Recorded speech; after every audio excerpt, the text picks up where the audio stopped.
Hey guys, welcome to another episode with me, Shashank Udupa. And in this episode, we're going to talk about something very different, and that is known as momentum investing. Now, I'm not sure if you guys have heard of what momentum investing is. It is slightly different from the regular investing strategies. But don't worry, we're going to clear that doubt as well today. So in this episode, we're going to talk about what momentum investing is, okay? How to build your own momentum investing strategy. What are the different stats with relation to momentum investing, whether it's good or bad. We'll look at some of the stats as well. And finally, we'll look at what are the negative effects of momentum investing as well. This is only for educational purposes, so you understand when someone talks about momentum investing, you'll be like, yes, I know this because I saw this on the Groww video. So I have exactly full idea of what this is. So we're going to do that in the next segment. What is momentum investing? Okay, so guys, now we know for a traditional element, right, when you're investing in something, we always look at, okay, you need to buy low and sell it when it's high. So you make that profit, right? That is what normal investing is. But this is where momentum investing is slightly different. So momentum investing, as the name suggests, is basically depends on the momentum of a stock price. So it is not encouraged by buying low and selling high, or it is not discouraged by anything else. Basically, what this idea means, what momentum investing is, that if a stock is in an upward momentum, okay, if the stock price is rising slowly and you feel that it is in an upward momentum because maybe it is trending, maybe the commodity cycle has just kicked in, so maybe say for example, all agriculture stocks will go up, so the momentum of those stocks will be going upwards. So when that happens, right, when you understand that the momentum of a particular stock is towards the upward directions, that is when investors come in and buy these momentum stocks only until the momentum lasts. Right, so it's considered like trending stocks, right? So if there's a momentum in the stocks for an upward movement, you buy and you sell once the momentum is over. Again, you have no idea when the momentum might get over, but you predict that, okay, this entire industry, for example, recently we saw that our entire metal industry was doing well. So the momentum of the metal industry stocks were on an upward journey. Now it has died down a little bit. Now the metal stocks are not so much into limelight. But whoever played with that momentum of metal from start of the metal journey to the end of the metal momentum, they would have made money. Same thing happened last year. If you remember when COVID happened, pharma stocks were in momentum. All the people who played on the pharma stocks, bought them and sold them towards the momentum, they made money. So basically, no one's looking at any kind of fundamentals here. There is no fundamental analysis. There is not much of technical analysis. The most analysis that they do is whether this momentum of this industry is currently trending or not. And if it is, they buy it and then it goes up for an upward direction and then sell it at a higher price. Okay, now that is one.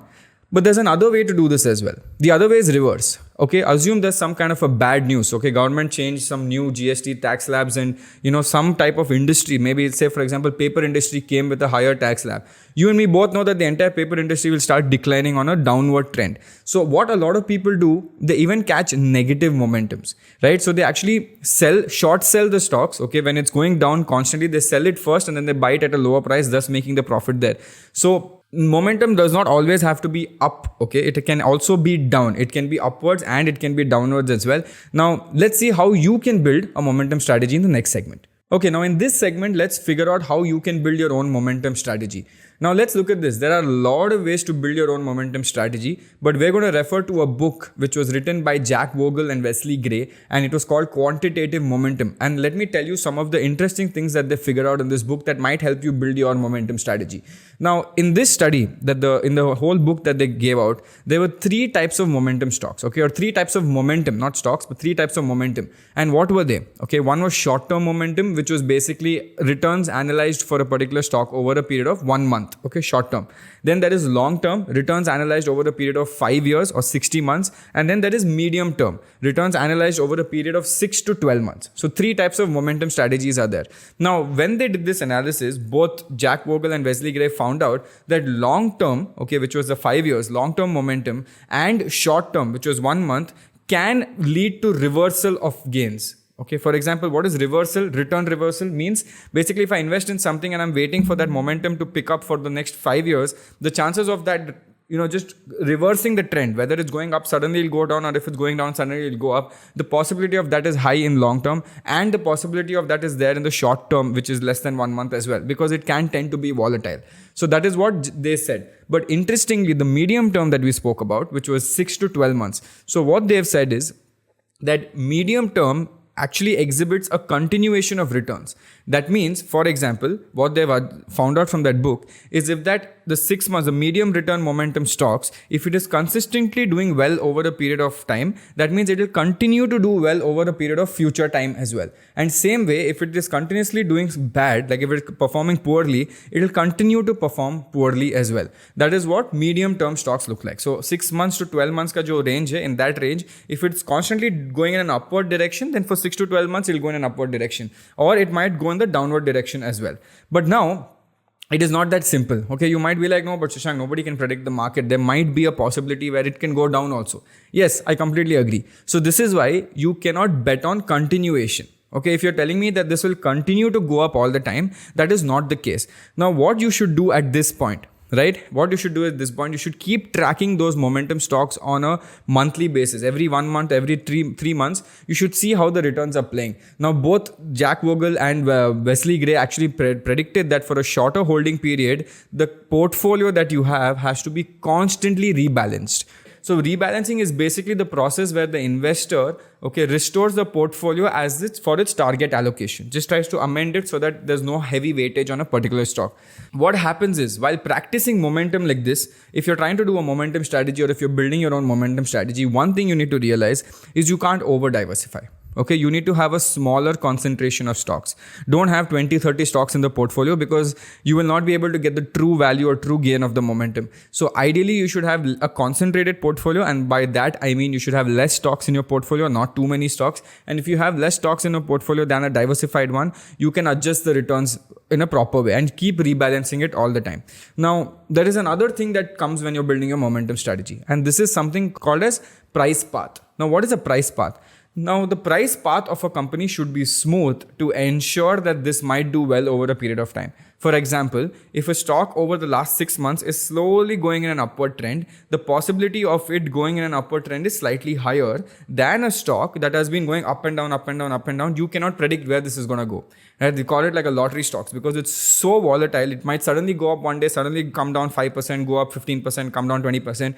You cannot predict where the momentum of this stock is. But if I am looking at a stock that is constantly on the upward journey, then I can predict that the momentum of this looks like it is going to go upward itself unless something comes and changes that momentum. And when that happens, I quickly rebalance my portfolio and come back to a very good point. So tend to stay away from very volatile stocks. Volatile stocks means up, down, up, down. Try to stay with a clear path stocks. The path of that stock before buying your momentum should be a smooth path, right? Either upwards or either downwards. It doesn't matter. Because in momentum, it only depends on whether you're going upwards or going downwards. So that is how you build your momentum strategy. A smaller portfolio, rebalance it constantly, look at the past, whether it is an upward trend or a downward trend, and focus on rebalancing it more so your CAGR becomes better.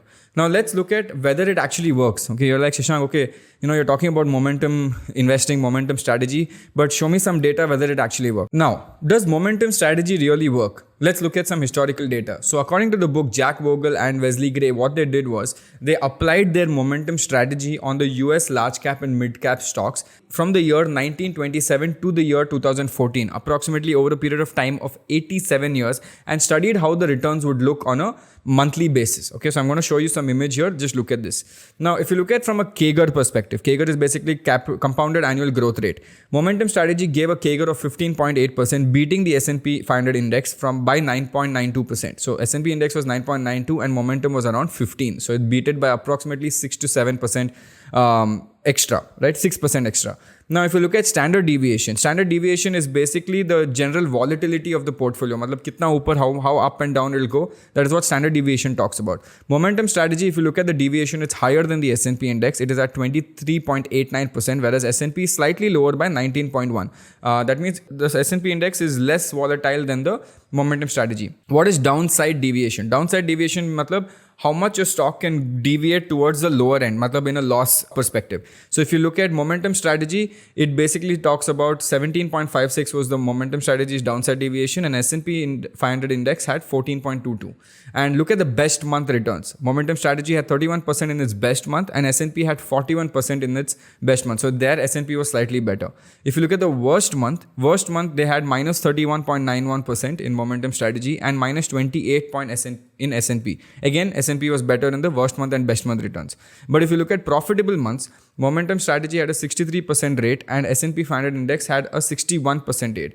But on a CAGR perspective, compounded annual growth rate, obviously momentum strategy did much better because it had 15.8%. This was the stats, but I want you to understand what causes a momentum effect. Okay, what is this momentum strategy and what is this momentum? What causes this momentum and why is it happening in the stock market?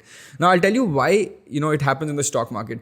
Usually in value investing, what we do is we buy low, sell high, and that is done, right? Because what happens is, usually I'll tell you, when we buy low and sell high, whenever there is a bad news in the stock market, people in the stock market overreact to bad news. Okay, whenever there's a stock market bad news, they're like, oh my God, crash bubble, everything's going to fall down. And you see that the stock, which is a good stock, maybe a fundamentally good stock, when there's a bad news, it comes down quite significantly. So that is what usually happens when it's a bad news. But the same thing if you look at reverse. Right? If there is a good news, it usually does not go up so fast like how bad news. So people usually overreact to bad news in the stock market and they underreact to good news when it comes to the stock market. A second thing that we have observed, a second explanation that is there for this momentum is also known as timing. Now, investors usually react slow to new information. Okay, if any new information has come out today, first we need to process it, we need to understand it, then find out the implications of that, and then see which stocks will it affect, and then how will it affect each stocks, and then how much it has to go up or go down. So what happens is, you see this time period is there, right? There's a few days, few months for this time period to understand, oh my God, this commodity prices are going to go up. Yesterday I saw a news where it said because the commodity prices have gone up, your applications at home, like your fridge, AC, TV, all of that is going up because the raw materials inside is going to be expensive as well. So now those stocks are going to do well, but we never knew about that before. So slowly it takes time. So that is the reason why these are the two causes why momentum comes in, right? Because investors are a little slow to react to news and see how this news actually works in their favor. Got it? Awesome. So in the next segment, it's a small segment. Let's look at what are the drawbacks of momentum investing. Why is it bad? Okay, so let's look at that from that perspective as well. Now let's look at the drawbacks of momentum investing. What are the negatives here? Okay, so from what we observed in this entire episode, we also realized that, in momentum investing, because it's all on the momentum, it tends to be volatile because the momentum might change also in the future. So volatile basically means it goes up and down very fast. So obviously when it's a volatile thing, it becomes very risky compared to other investing strategies like value investing, which is buy low, sell high, and forget about it for a long period of time. These strategies sometimes can underperform for years at a time. Right? It can underperform the market because it is very difficult to catch the momentum at a particular time and exit at the right potential as well before the momentum turns, right? Because if it goes up too much and it starts correcting and you have not exited, that's a big issue for your momentum stocks. Number one. Last thing over here that I've noticed is that in momentum strategies, they usually tend to be more expensive in terms of trading costs. Why? Because remember we said that every 1 to 3 months you have to keep rebalancing, keep buying and selling, keep adjusting. So when you keep doing short-term buying and selling trades, you have to pay brokerage costs and you might incur STCG as well, which is short-term capital gains tax as well. Even though the CAGR is good, you need to understand from your perspective that is this a good way or is this a good strategy to employ, and is this something that we can do, because you need to get significant returns and beat the market in a very high way, right, compared to what you would do it in a value investing. If value investing you're getting a certain percentage, momentum has to give you more because you're incurring trading cost also, so it's very expensive as compared to your buy and hold strategy. Okay guys, so this was the entire video on momentum investing and I'm just going to sum it up. I hope you understood a lot. I hope you learned a lot. Basically, we first figured out what momentum investing was. Then we understood how to build your own strategy and the 3 types of momentum that were actually there. Then we looked at some of the data with respect to how it was worked out in US. Again, you can look at a lot of information that is there for India as well with respect to momentum investing. We looked at what causes these momentum investing trends to happen, and then we also looked at the negative things, right? So the main reason for doing such videos is only for knowledge, so that you understand what momentum investing is. But wait, not only the good things, you should also know what the bad things are, so that you can take an informed decision as an informed investor and an educated investor, because in this market, educated investor beats any kind of investor. Okay, so I hope this helped. I hope you like this video. If you do, please below like, down, subscribe, everything, and also share it with your friends as well. Okay, awesome. See you guys later. Bye. Shashank Gurpa signing off. Hey guys, just a disclaimer: any stocks or funds in this video, mentioned in this video, are not a recommendation from me or our team. This is only for educational purposes, and that's it.